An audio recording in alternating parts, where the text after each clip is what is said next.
Hi. So I am returning with a meditation for this week.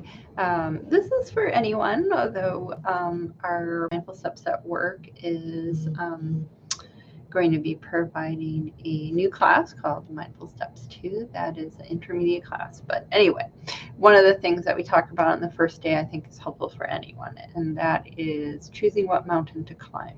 Nicholas Van Dam, one of my colleagues, wrote a really neat article about this topic, about climbing, choosing what mountain to climb when you're starting on a journey related to, mindfulness, introspection, spirituality, etc.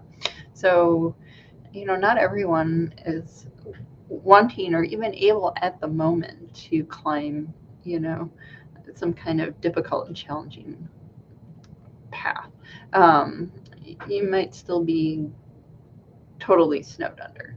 You might be going through some trauma or working through something, and so there's something that we do called the 5-point check. I'm not going to go over it here, but if you listen to Heidi's videos, she talks about that.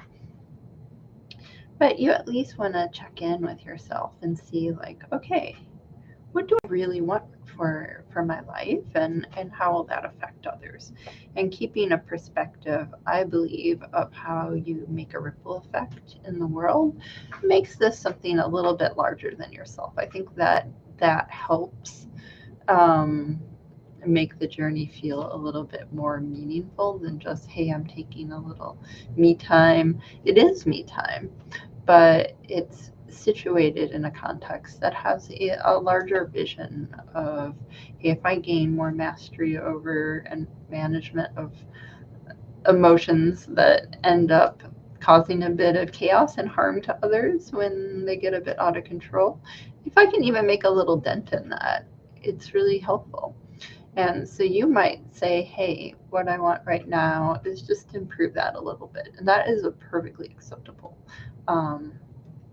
place to start from. So what I'm going to do is do this meditation session, and you can think a little bit ahead about, okay, the intention that we're going to have after is going to, maybe come out of this state of tranquility. We're going to sit in a meditative state.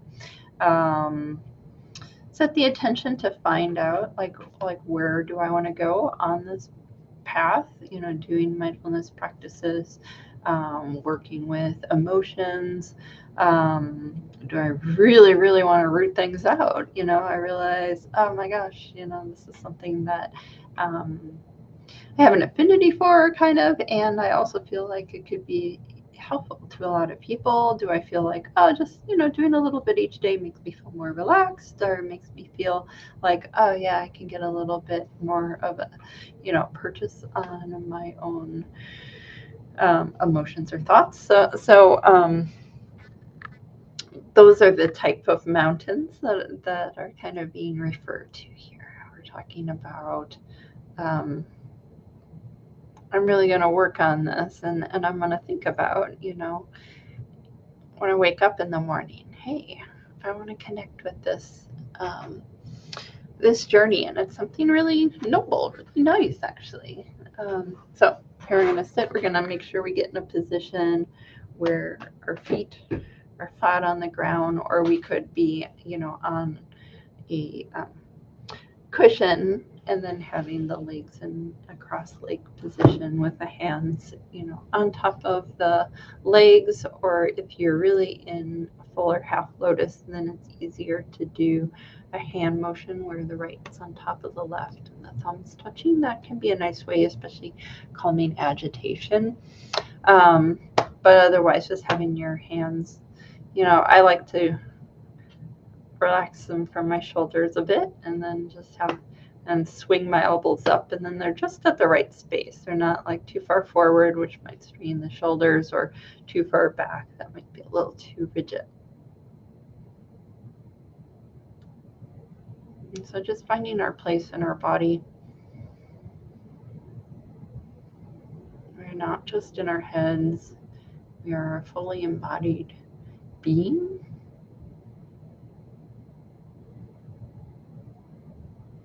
And what happens in the body affects the mind and vice versa. There's a lot of cross connection as well as use of neurotransmitters in the body.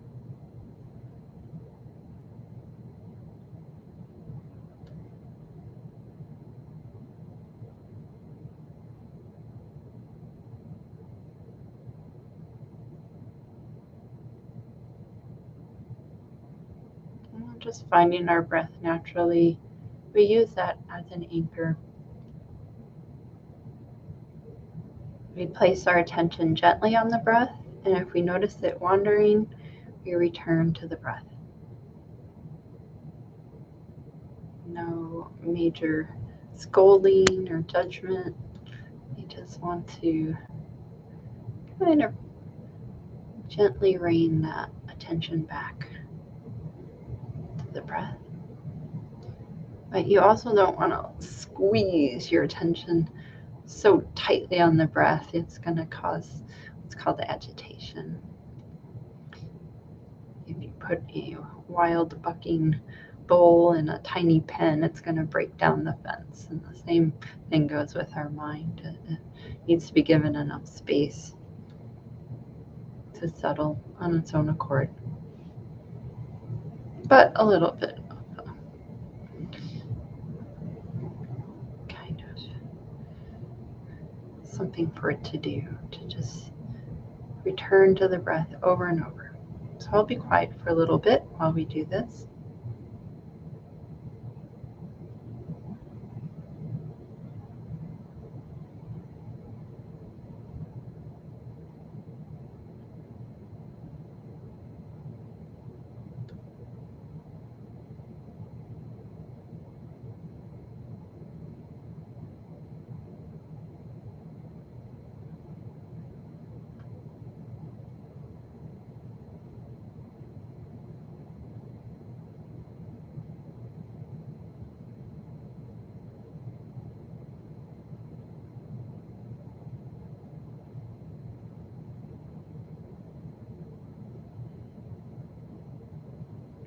Check in with your posture, check in with your mind.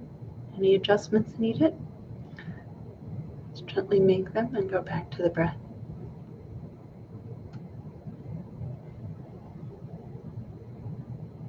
I like the eyes open and slightly focused, lightly focused. It helps me maintain some alertness. I do want to be awake.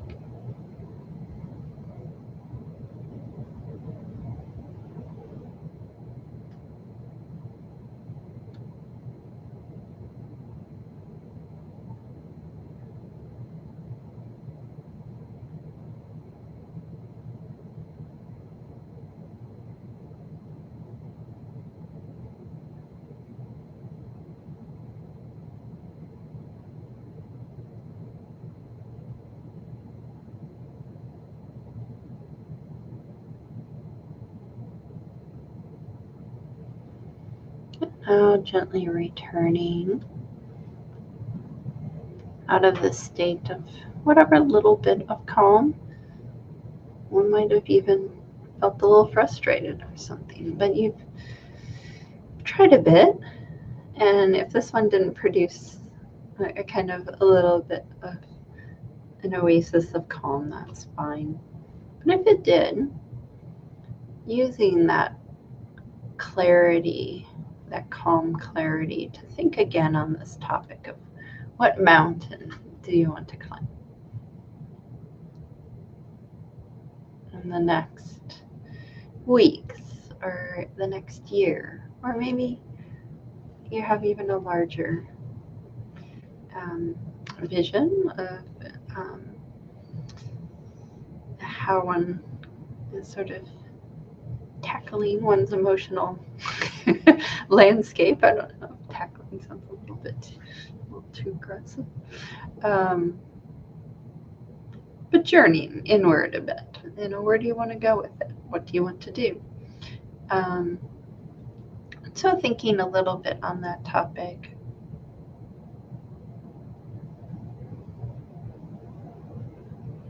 And then setting an intention if you can. connecting again with something a bit larger than yourself, whether it's the fact that there are ripple effects that will, carry on to the world. You never know who you're going to affect. To, religious or philosophical ideals, it's really good to feel that sense of humanity.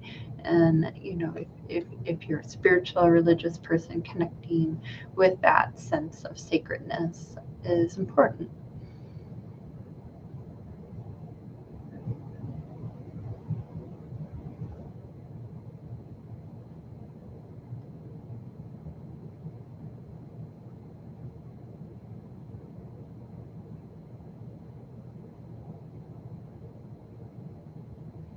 And now carrying whatever echoes through the day, you can connect with this feeling of